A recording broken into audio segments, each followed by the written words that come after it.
Guys club world കപ്പിന്റെ കാലമാണല്ലോ. ഇന്നലെ Bayern മ്യൂണിക്കും Auckland city എന്ന് പറഞ്ഞിട്ടുള്ള ന്യൂസിലൻഡ് ക്ലബ്ബും തമ്മിൽ ഒരു മത്സരം നടന്നിരുന്നു. 10-0 എന്ന് പറയുന്ന ഒരു വിജയമാണ് ബയൺ മ്യൂണിക്ക് ഓക്ലാൻഡ് സിറ്റിക്ക് FC-ക്കെതിരെ സ്വന്തമാക്കാൻ സാധിച്ചത്. എന്താണെങ്കിലും ഈ ഒരു മത്സരത്തിന് ശേഷം പല ഫുട്ബോൾ ആരാധകരും ഒക്കെ ഫിഫയെ വിമർശിക്കുന്നത് കണ്ടു. എന്തിനാണ് ഇങ്ങനെ ഒരു കോമ്പറ്റീറ്റീവ് അല്ലാത്ത ഒരു ടൂർണമെൻറ്റ്, ഇപ്പം പ്ലെയേഴ്സിന് യാതൊരു തരത്തിലുള്ള റെസ്റ്റും കിട്ടുന്നില്ല. കാരണം ഒരു ഫുൾ ഫ്ലെഡ്ജ്ഡ് ലീഗ് അല്ലെങ്കിൽ പല ടൂർണമെൻറ്റ്സൊക്കെ കളിച്ചതിന് ശേഷമാണ് ഇപ്പോൾ ആ ഒരു വെക്കേഷൻ ടൈമിൽ ഇങ്ങനത്തെ ഒരു ടൂർണമെൻറ്റ് കൂടി വരുന്നത്. അപ്പം റെസ്റ്റ്ലെസ് ആവുമല്ലോ പ്ലെയേഴ്സൊക്കെ. ഇപ്പം ഫിഫയുടെ ഒരു ഉദ്ദേശം എന്ന് വെച്ച് കഴിഞ്ഞാൽ UCL-നോട് കിടപിടിക്കുന്ന ഒരു തരത്തിൽ ഒരു ടൂർണമെൻറ്റ് അവർക്ക് ഇൻട്രൊഡ്യൂസ് ചെയ്യുക എന്ന് പറയുന്നൊരു പരിപാടിയിലാണ് ഇത് വരുന്നത്. അതുകൊണ്ട് തന്നെ വലിയ പ്രൈസ് മണിയും ഇപ്പോൾ പാർട്ടിസിപ്പേറ്റ് ചെയ്യുന്ന ടീമിന് പോലുമൊക്കെ വലിയ തരത്തിലുള്ള ഒരു തുകയൊക്കെയാണ് ലഭിക്കാനായിട്ട് പോകുന്നത്. ഇപ്പം വിൻ ചെയ്യുന്ന ഒരു ടീമിന് $125 മില്യൺ വരെ ലഭിക്കാനുള്ള സാധ്യത ഉണ്ട് എന്നുള്ളതാണ്. അതൊരു വലിയ എമൗണ്ട് തന്നെയാണ്. പ്രൈസ് മണി മാത്രമല്ല, ഈ പറഞ്ഞ പോലെ ഓരോ പാർട്ടിസിപ്പേറ്റ് ചെയ്യുന്ന ടീമിനും ഓരോ ഘട്ടത്തിലുമൊക്കെ ആയിട്ട് വലിയ വലിയ എമൗണ്ടുകളാണ് വാഗ്ദാനം ചെയ്യുന്നത് എന്നുള്ളതാണ്.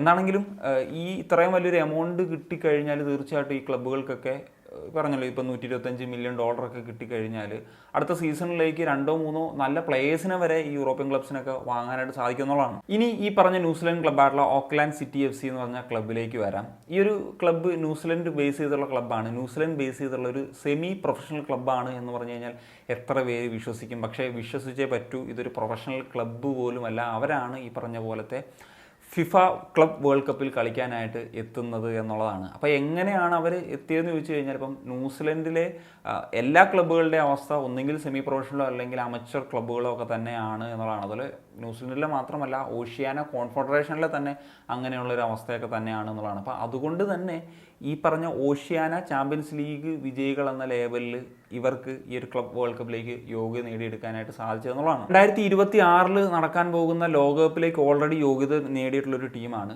ന്യൂസിലൻഡ് ഫുട്ബോൾ ടീം എന്ന് പറഞ്ഞാൽ. ഈ ഒരു സെമി പ്രൊഫഷണൽ ലീഗൊക്കെ വെച്ചിട്ട് അവർക്ക് എങ്ങനെ അത് സാധ്യമായി എന്നുള്ളത് ചിന്തിക്കുന്നുണ്ടെങ്കിൽ, ഈ പറഞ്ഞ ന്യൂസിലൻഡ് ലീഗിൽ അവരുടെ ഒരു നാഷണൽ പ്ലേയേഴ്സും കളിക്കുന്നില്ല എന്നുള്ളതാണ് അതിന് നമുക്ക് തരാനുള്ളൊരു ഉത്തരം. അതിൽ ഇപ്പം ന്യൂസിലൻഡിലെ 2 പ്രമുഖ ക്ലബ്ബുകളുണ്ട്. ഇപ്പം ഓക്ലാൻഡ് FC എന്ന് പറഞ്ഞിട്ടുള്ള ക്ലബ്ബ്, ഓക്ലാൻഡ് സിറ്റി അല്ല, ഓക്ലാൻഡ് FC എന്ന് പറഞ്ഞിട്ടുള്ള ക്ലബ്ബ് ഇത്തവണ I-ലീഗ് ചാമ്പ്യൻഷിപ്പൊക്കെ വിൻ ചെയ്തിട്ടുള്ള ടീമാണ്. അതുപോലെ വെല്ലിംഗ്ടൺ ഫിനിക്സ് കുറേ നാളുകളായിട്ട് A-ലീഗിൽ കളിക്കുന്ന ഒരു ക്ലബ്ബാണ്. അപ്പം ഈ 2 ക്ലബ്ബുകൾ ഓസ്ട്രേലിയൻ ലീഗിലാണ് കളിക്കുന്നത് എന്നുള്ളതാണ്. അപ്പോൾ അവരുടെ ഒരുപാട് പ്ലേയേഴ്സ് ഈ 2 ക്ലബ്ബുകളിലായിട്ട് കളിക്കുന്നുണ്ട്. അതുപോലെ തന്നെ മറ്റ് പ്ലേയേഴ്സൊക്കെ എന്ന് പറഞ്ഞാൽ യൂറോപ്പിലെ തന്നെ നല്ല ക്ലബ്ബുകളിലൊക്കെ കളിക്കുന്നുണ്ട്. ഇപ്പോൾ ഇംഗ്ലണ്ടിലും ഫ്രാൻസിലും നെതർലാൻഡ്സിലും ഇറ്റലിയിലും ഒക്കെ ആയിട്ട് പല പ്ലേയേഴ്സും കളിക്കുന്നുണ്ട് എന്നുള്ളതാണ്. അപ്പം അവരുടെ ഒരു സാന്നിധ്യമാണ് തീർച്ചയായിട്ടും നാഷണൽ ടീമിനെ ലോകകപ്പിലേക്കൊക്കെ യോഗ്യത നേടിക്കാൻ കാരണമായത് എന്നുള്ളതാണ്. ഇനി എന്തുകൊണ്ട് ന്യൂസിലൻഡിലെ ഈ ഒരു ലീഗൊക്കെ ഒരു സെമി പ്രൊഫഷണൽ മാത്രമായി മാറുന്നു എന്ന് വെച്ച് കഴിഞ്ഞാൽ, ഇത് പറഞ്ഞ പോലെ ഒരു വലിയ ഇൻകം ജനറേറ്റ് ചെയ്യുന്ന ഒരു ലീഗും കാര്യങ്ങളും ഒന്നുമല്ല. അതുകൊണ്ട് തന്നെ പ്ലേയേഴ്സിന് വലിയ തോതിലുള്ള സാലറി കാര്യങ്ങളൊന്നും കിട്ടുന്നില്ല. അപ്പം ആവറേജ് പ്ലെയർ സാലറി ന്യൂസിലൻഡ് പ്ലേയേഴ്സിന് ന്യൂസിലൻഡ് ലീഗിലേക്ക് കിട്ടുന്നത് എന്ന് വെച്ച് കഴിഞ്ഞാൽ ഏതാണ്ട് 8,000 രൂപയൊക്കെയാണ്. അതായത് $90 കിട്ടുന്നത്. അതായത് ഒരു മാസം അവർക്ക് 24,000 ഇന്ത്യൻ രൂപ മൂല്യം വരുന്ന ഡോളറൊക്കെയാണ് കിട്ടുന്നത് എന്നുള്ളതാണ്. അപ്പോൾ അത് വളരെ കുറഞ്ഞ ഒരു തുകയാണല്ലോ. അതും ഒരു ഫുൾ ടൈം ലീഗും അല്ല എന്നുള്ള കാര്യം മനസ്സിലാക്കണം. അപ്പോൾ അതുകൊണ്ട് തന്നെയാണ് ഫുൾ ടൈം ആയിട്ടുള്ള മറ്റു ജോലികളിൽ ഏർപ്പെടുന്നതും അല്ലെങ്കിൽ ഈ ലീഗിലേക്ക് കളിക്കുന്ന സ്റ്റുഡൻസ് ആയിട്ട് വരുന്നതും ഒക്കെ. ഇപ്പം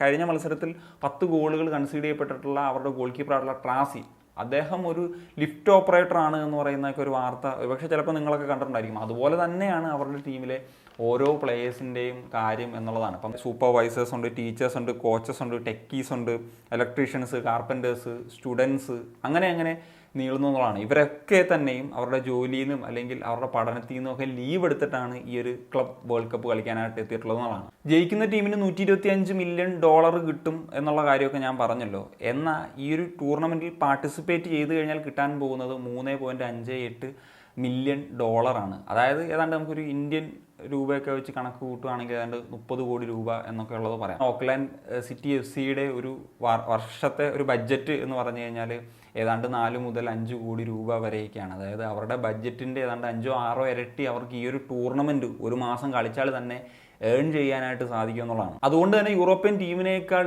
ഈ ഒരു വലിയ എമൗണ്ട് മറ്റു കോണ്ടിനെൻസിലുള്ള ടീമുകൾക്ക്, ക്ലബ്ബുകൾക്ക് ഒരു അട്രാക്റ്റീവ് ഫാക്ടറായിട്ട് വരും എന്നുള്ളതാണ്. പിന്നെ വേറൊരു കാര്യം എന്ന് വെച്ച് കഴിഞ്ഞാൽ മറ്റ് കോണ്ടിനെൻസിലെ ക്ലബ്ബുകളെക്കാൾ കൂടുതൽ പാർട്ടിസിപ്പേഷൻ ഫീ ഒക്കെ യൂറോപ്യൻ ക്ലബ്സിന് കൊടുക്കും എന്നുള്ളൊരു ഫാക്ടറും കൂടി ഇവിടെ നമുക്ക് സംസാരിക്കേണ്ടതാണ്. So that's it. അപ്പോൾ നിങ്ങളുടെ ഒപ്പീനിയൻസ് തീർച്ചയായിട്ടും കമ്പോസ് ചെയ്യാൻ വേണ്ടി സൈനിങ് ഓഫ്.